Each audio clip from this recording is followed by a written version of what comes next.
In this video, I'm going to discuss my views on how the major asset classes are likely to perform between now and the end of 2017. I'll also explain why my expectations could turn out to be wrong. The bottom line is that I expect continued modest appreciation for global equities and U.S. property, stable to lower yields for bonds, a little more dollar strength, and some additional commodity price weakness. In general, I believe the risk facing investors are high, while the returns available from most investment strategies are probably quite low. Nevertheless, I believe policymakers will continue to do whatever it takes to keep the global economic bubble inflated. If I'm right about that, then asset prices are more likely to rise than to fall. The global economy is very weak for two main reasons. U.S. credit growth is too weak to drive the global economy, and China's economic bubble is deflating. Consequently, deflation is a threat. In this chart, you can see total credit growth in the United States, the year-on-year change adjusted for inflation, going back to 1952. Now, as I've mentioned many times before, anytime credit grows by less than 2%, at least between 1952 and 2008, the U.S. economy went into recession. Now, looking ahead for the next couple of years, this year I expect credit to only grow by 2% and next year by 1.4%. So this weak credit growth explains why U.S. economic growth is so depressed. And this chart shows China's imports into China, the year-on-year change. Chinese imports have been contracting very significantly for almost 2 years now, and as a result of the severe slowdown in China's economy. And this is weighing very heavily on the global economy. So the global economy was blown into a bubble by decades of excessive credit growth. That bubble nearly popped in 2008. If it had, we'd now be in a new Great Depression. It didn't because policymakers used a combination of fiscal and monetary stimulus to keep it inflated. The fiscal stimulus ended around 2010. Since then, the global economic bubble has been kept inflated by monetary stimulus alone. The bubble requires ongoing government stimulus to remain inflated. Without it, we will collapse into a new Great Depression.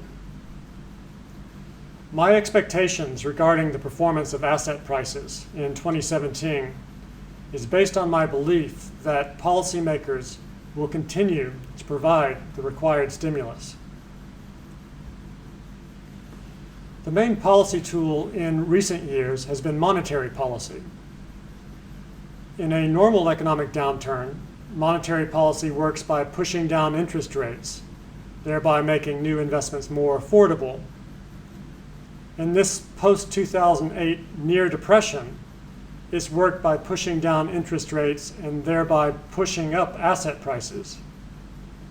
Asset price inflation created a wealth effect that has boosted consumption and economic growth.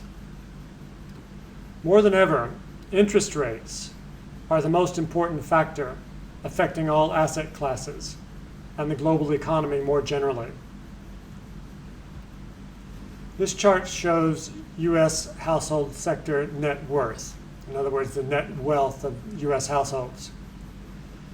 In the U.S., the Fed cut the federal funds rate to 0% and printed $3.6 trillion in 3 rounds of quantitative easing. As a result, household net worth rose by $33 trillion, or by 61%, between the post-crisis low in the first quarter of 2009 and now. That $33 trillion of wealth had an enormously positive impact on the U.S. economy and the global economy. Fed policy exerts an extraordinarily large influence over the direction of global asset prices due to the dominant role of the dollar in the international monetary system.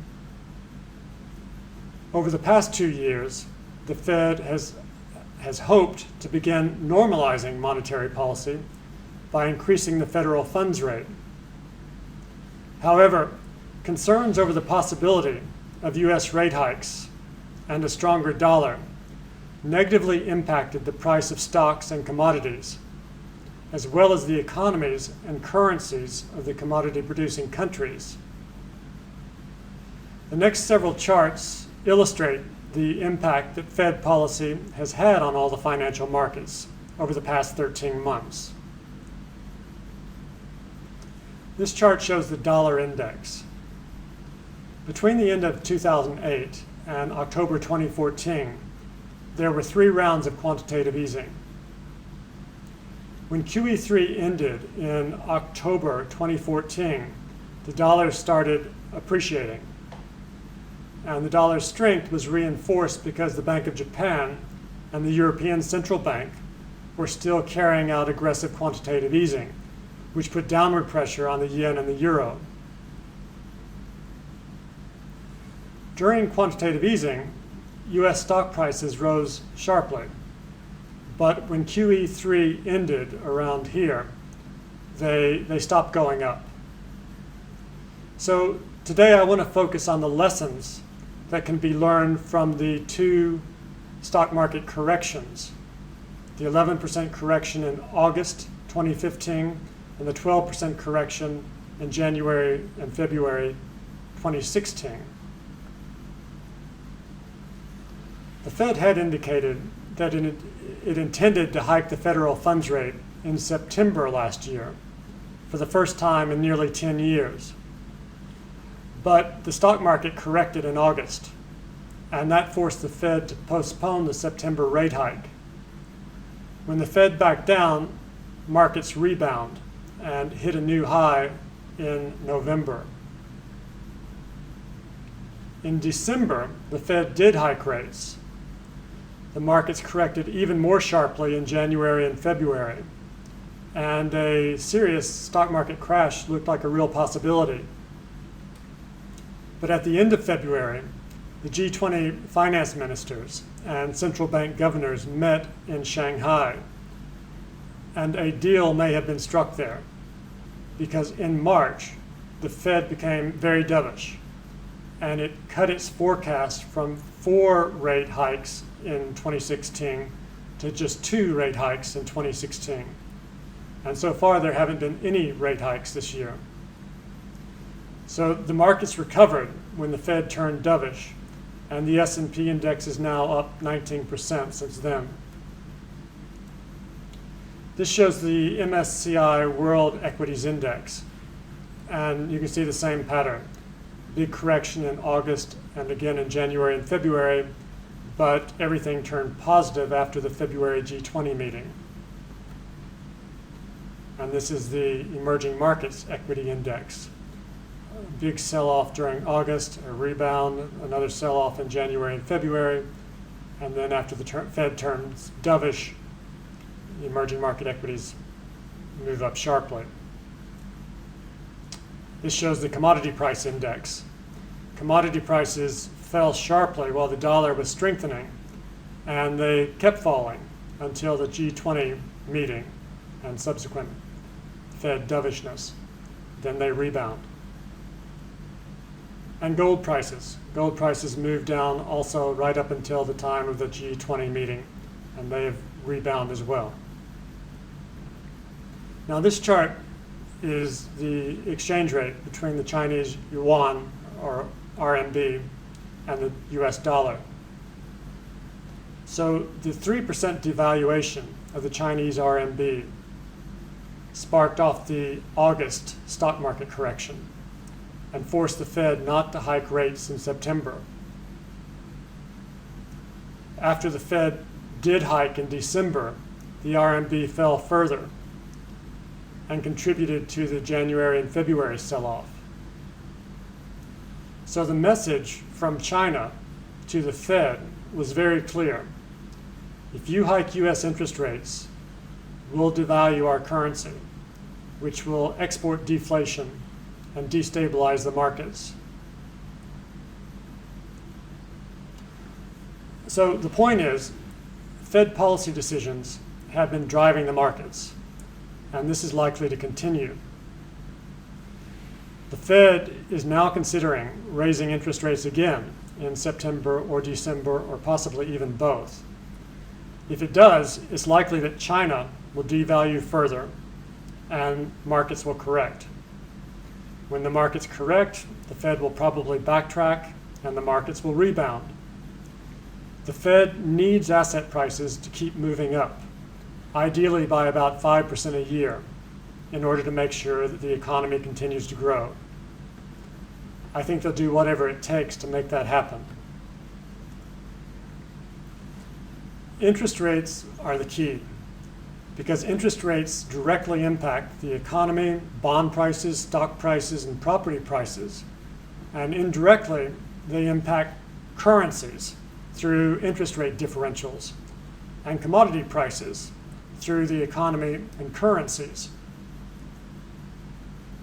All right, in this chart, we see the ratio of credit to GDP in green and the federal funds rate in red, both going back to 1980. So as interest rates fell, credit became more affordable. So credit expanded, and credit growth drove economic growth. You can see the ratio of credit to GDP increased from 150% of GDP all the way up to 370% of GDP.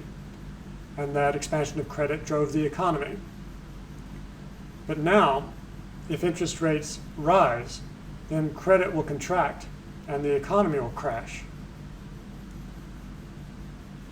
All right, in this chart, you can see the federal funds rate, again in red, and now also the yield on the 10-year US government bond in blue.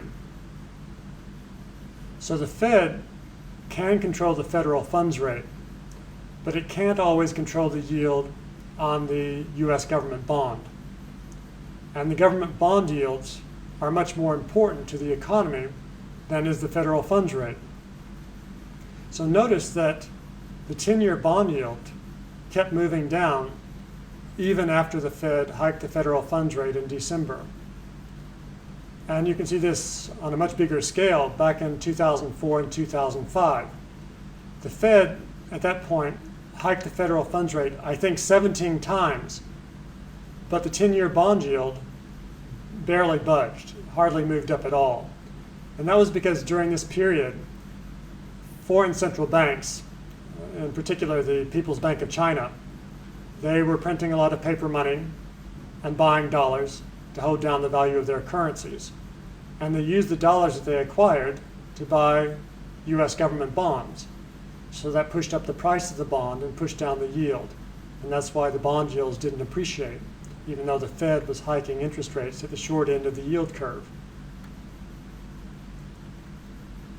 So really the more important relationship is between credit and the 10-year government bond yield. So the Fed can move the markets by raising or lowering the federal funds rate, or even by hinting that it will. But the yield on the government bonds is even more important because mortgage rates and other key interest rates tend to be set at some premium to the government bond yield. It's possible that the Fed will increase the federal funds rate, but that the yield on the government bond may not go up. However, if the yield on the government bond does go up significantly, asset prices will fall sharply, and the economy will go back into severe recession. Okay, so what determines the yield on government bonds? Well, clearly, it's the supply and demand for bonds that determines the yield.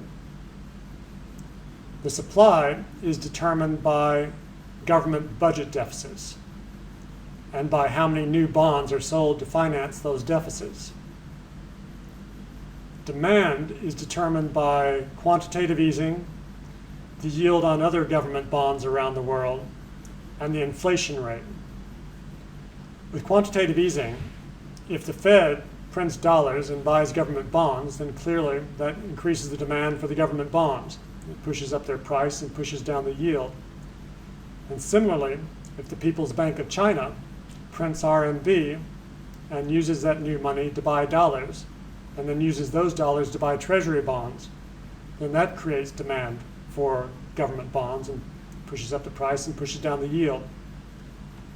Now, the yield on other government bonds around the world also impacts the demand for US government bonds. If the yield on US bonds is higher than the yield on other government bonds around the world, then that creates demand for US government bonds. Quantitative easing in Japan and Europe and the UK has driven down interest rates in those countries, which in turn has pushed down the yield on US government bonds. And finally, the inflation rate. If inflation moves up, the demand for bonds will move down unless the yield on those bonds also moves higher. That's because investors demand higher yields when inflation moves up. All right, last year I expected QE4, but that didn't happen. Instead, quantitative easing in Japan, Europe, and now the UK as well pushed global interest rates down so low that the yield on US dollar bonds also fell sharply. That supported the US economy and US asset prices in much the same way that QE4 would have. But here you can see the amount of quantitative easing now being carried out by the Bank of England, the Bank of Japan, and the European Central Bank. This is per month, and this is per quarter. So these three central banks are now creating roughly $500 billion of fiat money per quarter, and that's putting a lot of upward pressure on bond prices and pushing down bond yields.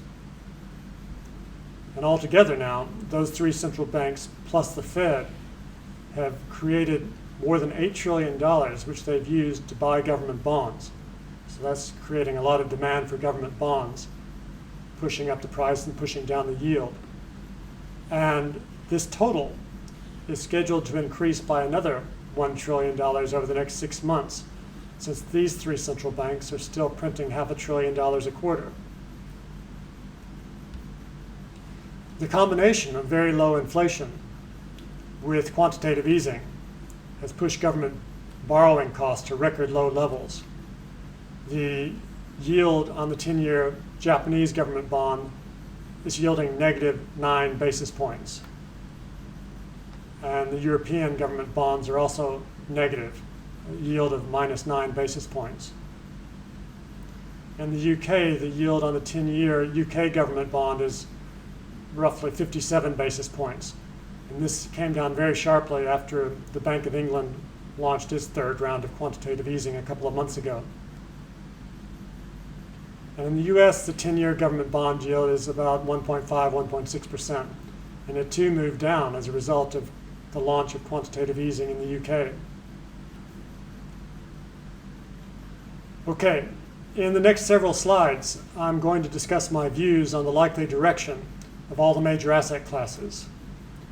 I will also highlight the major risk facing these asset classes, risks that could result in very different outcomes than I currently expect. I'll begin with bonds, since interest rates are so important in driving the direction of all the other asset classes. Low interest rates are the key to keeping the global economic bubble inflated and to preventing a new Great Depression. Globalization has caused deflationary pressures by pushing down wages in the developed economies. Furthermore, the global economy is weak.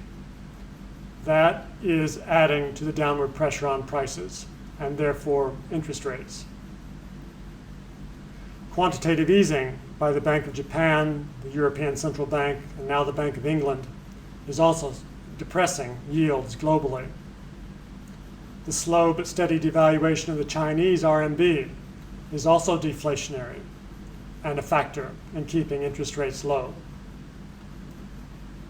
The Fed can't allow U.S. interest rates to jump. If necessary, I believe it would resort to QE4 to prevent that from happening. So for these reasons, I believe yields are likely to remain flat or to move even lower. I expect the yield on the 10-year US government bond and the yield on the 10-year UK government bond to remain flat or move lower, perhaps considerably lower. The yield on the Japanese and European government bonds are already negative. I suspect they'll remain roughly flat. I don't think they'll move much lower because negative interest rates have negative side effects that may actually do more harm than good. Now, the risk for bonds. Any kind of inflation shock would be catastrophic for bond prices. What could cause such a shock? Well, tariffs on imports into the United States, such as the ones Donald Trump has said he would impose on Chinese and Mexican goods, would immediately push up inflation and cause bond yields to soar and bond prices, stock prices, and property prices to crash. A war that disrupted the supply of oil, for instance, or that resulted in a breakdown of globalization would also cause high inflation. Fiscal stimulus on a large scale could also push up inflation and interest rates, crowding out. But that wouldn't happen if the central bank financed the additional government borrowing by printing money and buying the government debt through quantitative easing. Okay, stocks. I believe the Fed wants U.S. stocks to continue rising to ensure that the U.S. economy continues to grow. But it doesn't want stock prices to rise too far, too fast, for fear that there will be a new bubble and a new crash. Somewhere around a 5% increase on the S&P index in 2017 would probably be ideal from the Fed's point of view. So if stocks start to weaken or crash, I expect the Fed would turn very dovish and do whatever is necessary to push them back up. And if stocks begin to rise too much, I expect the Fed would become hawkish and keep them from inflating too far. So I suspect that the S&P 500 will end 2017 somewhere between 2,300 and 2,400. However, there could be significant corrections between now and then, particularly if the Fed hikes interest rates. European and Japanese stocks are likely to have some small outperformance relative to the US markets if the dollar strengthens a little further, as seems likely. The emerging markets are likely to outperform, as they generally do when US stock prices move up. Okay, the risk for stocks. Valuations are expensive. The S&P 500 is trading with a forward PE multiple of around 17 times, which is above its 10-year average of 14 times. The current Shiller CAPE ratio, cyclically adjusted PE ratio, is 27 times.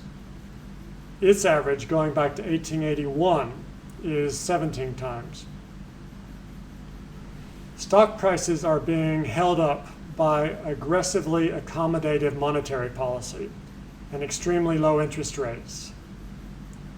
If current monetary policies were abandoned, stocks would fall very sharply.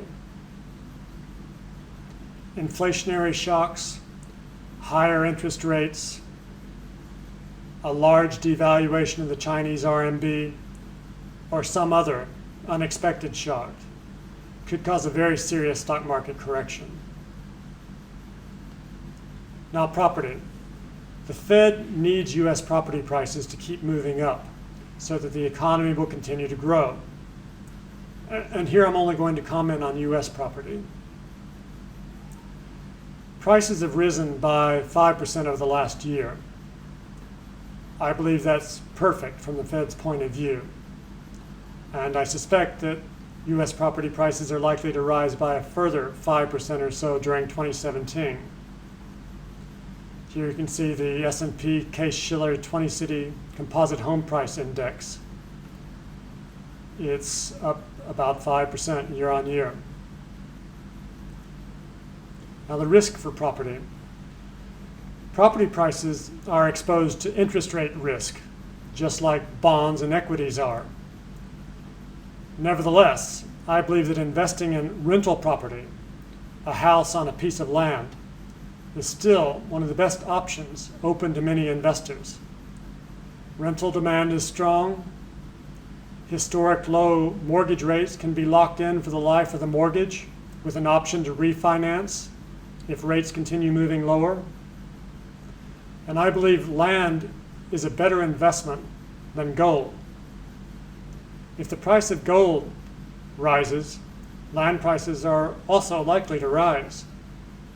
And if gold falls, land values may fall too, but the rental income from the house will still generate cash flow that will pay off the mortgage over time and then continue generating cash flow forever afterwards.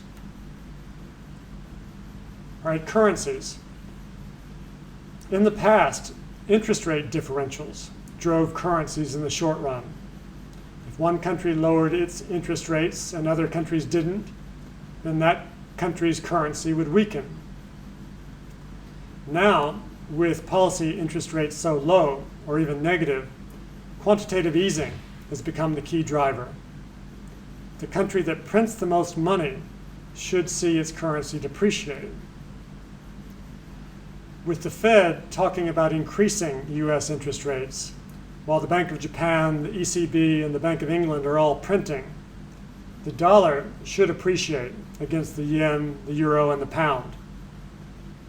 But the appreciation should be gradual and limited. If the U.S. rate hikes cause another stock market correction, the Fed will reverse course.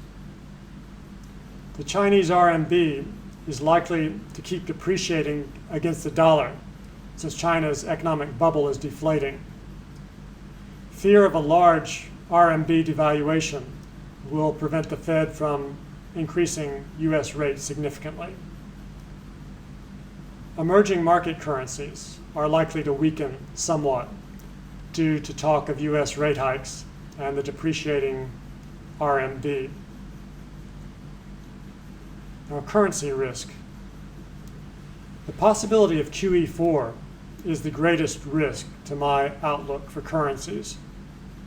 Last year at this time, I expected the Fed to launch QE4 to push interest rates down and to push asset prices up. But that didn't happen. Instead, the Fed became much less aggressive in its plans to hike U.S. interest rates. And very aggressive quantitative easing by the Bank of Japan, the European Central Bank, and recently the Bank of England pushed global interest rates lower, with the effect of pushing U.S. interest rates much lower too. However, QE4 from the Fed is still a possibility if the U.S. economy weakens further. If the Fed does launch QE4, the dollar will fall, commodity prices will rise, and the Chinese RMB will stop falling versus the dollar.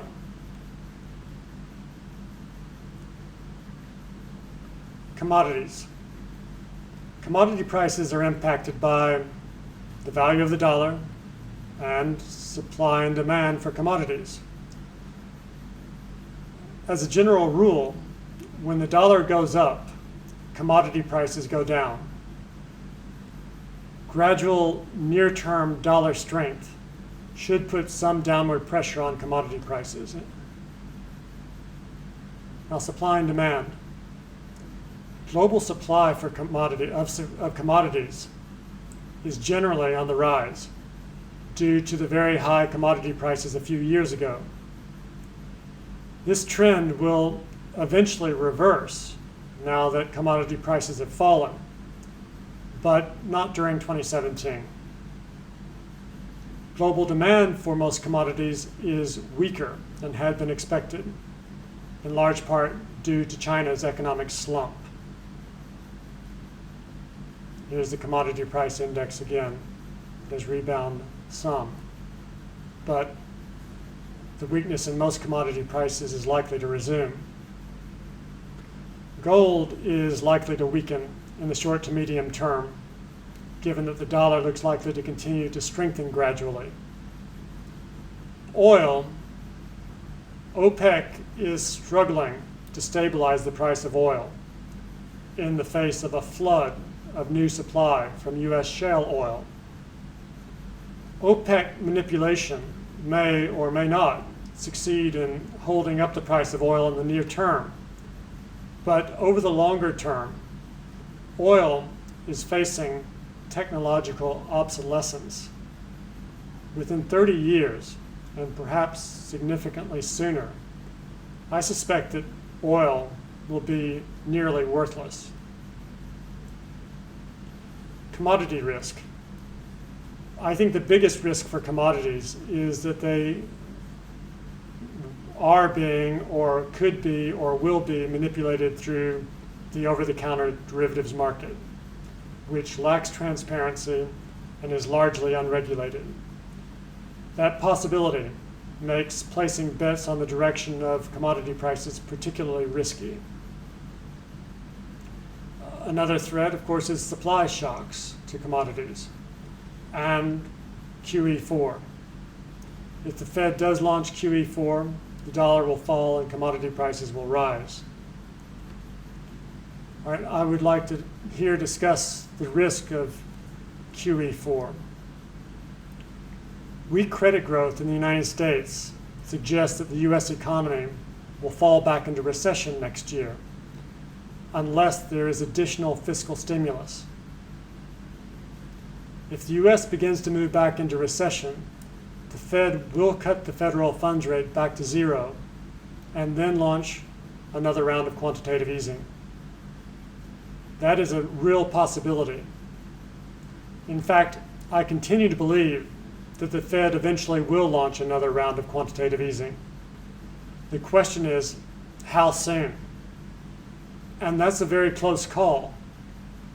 But I tend to think that there will be a fiscal stimulus package to boost the U.S. economy next year. Also, quantitative easing by the other central banks may depress U.S. interest rates enough so that the Fed doesn't have to launch QE4 before the end of 2017. However, if the U.S. economy begins to deteriorate from its already weak condition, I'll reverse my view on this. But it will depend on incoming data and policy developments. If, when the Fed does launch QE4, stock prices and bond prices would rise around the world in line with my expectations above. However, the dollar would fall, causing commodity prices, and especially gold, to rise. That is just the opposite of the outlook I've described above for currencies and commodities in 2017. Looking further out, U.S. government bond yields still have further room to fall before they hit 0%. That is an important reason behind my belief that asset prices are likely to continue inflating a bit during 2017. The closer bond yields move to 0%, however, the greater the chances are that really bad things will begin to happen. The Fed could still push up stock prices by launching quantitative easing round 4, but the benefits from higher stock prices alone would not be as great as the benefits from higher stock prices plus lower interest rates, which resulted from the first 3 rounds of quantitative easing. Furthermore, 0% bond yields would have significant negative side effects. Monetary policy acting alone is nearing exhaustion. It will require a combination of fiscal and monetary stimulus to keep the global bubble inflated during the years ahead. Without that combination, the prospects for asset prices in 2018 and beyond would look much less rosy than my expectations for 2017. Okay, conclusions. The global economy is a bubble that has been kept inflated by policymakers. In the US, the Fed is driving the economy by inflating asset prices. The Bank of Japan, the European Central Bank, and the Bank of England are all attempting to do the same. The central banks are not going to stop attempting to keep the global bubble inflated, but they want and need help from fiscal policy. In 2017, the governments are likely to contribute some fiscal stimulus, but how much remains unclear. The longer-term outlook for asset prices is very uncertain. Asset prices are stretched relative to income, and they are only kept inflated by policy intervention. The possibility of policy missteps or of other unexpected shocks could send asset prices crashing. If asset prices plunge, the global economy will go into depression. I believe policymakers will continue to keep the global bubble inflated through the end of next year and probably well beyond. However, with monetary policy acting on its own, nearly exhausted, the risk that things don't go as planned are very considerable. Interest rates are the key to keeping the global economic bubble inflated.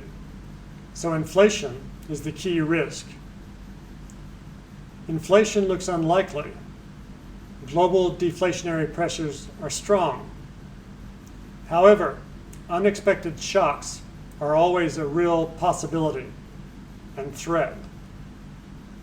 Given that asset prices are high relative to income, the potential returns offered by most asset classes are low relative to the level of risk involved. Caution is advised.